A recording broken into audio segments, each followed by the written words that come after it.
March 1st, letting go of anger. In recovery, we often discuss anger objectively. Yes, we reason it's an emotion we're all prone to experience. Yes, the goal in recovery is to be free of resentment and anger. Yes, it's okay to feel angry. We agree, well, maybe. Anger is a powerful and sometimes frightening emotion. It's also a beneficial one if it's not allowed to harden into resentment or used as a battering ram to punish or abuse people. Anger is a warning signal.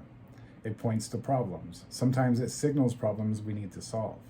Sometimes it points to boundaries we need to set. Sometimes it's the final burst of energy before letting go or acceptance settles in. And sometimes anger just is. It doesn't have to be justified. It usually can't be confined to a tidy package. And it need not cause us to stifle ourselves or our energy.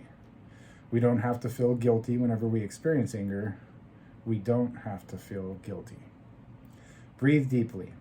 We can shamelessly feel all our feelings, including anger, and still take responsibility for our behaviors. I will feel and release any angry feelings I have today.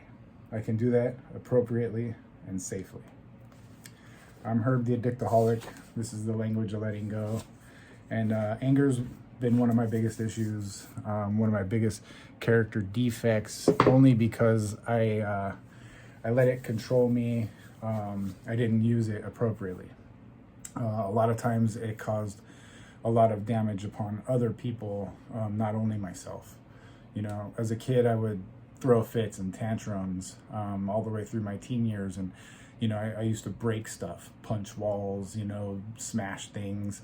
And that got expensive when my parents started having me, you know, pay for those broken items and patching walls. So then I started hitting myself, you know, and then that's still damaging to anybody watching. It doesn't set a good example for my little sister, for instance. You know, but there are times where, you know, I would call my mom for a ride and she would say, no, you got yourself there, you can get yourself home. And I would get angry and I would, you know, run up a 2-mile hill or ride my bike up a 2-mile hill. And that burst of energy that it gave me got me home, and I didn't carry the resentment with my mom. I understood where she was coming from, and, you know, just it gave me a little burst I needed. So sometimes the anger helps a little bit, you know, if not abused and if we don't let it fester. Sometimes anger is necessary. One, you know, it's a big example, and it's a little hardcore, but one example I like to use is, you know, the beginning of our country. You know, if we didn't get angry at a tyrannical government coming in and taxing us and, you know, imposing upon our households and our families and, you know, doing these horrific things, if we didn't stand up to that, if we didn't have any anger, where would we be today? You know, so sometimes boundaries need to be set. So anger can be useful, but don't let it use you and make you a fool. I just made that up.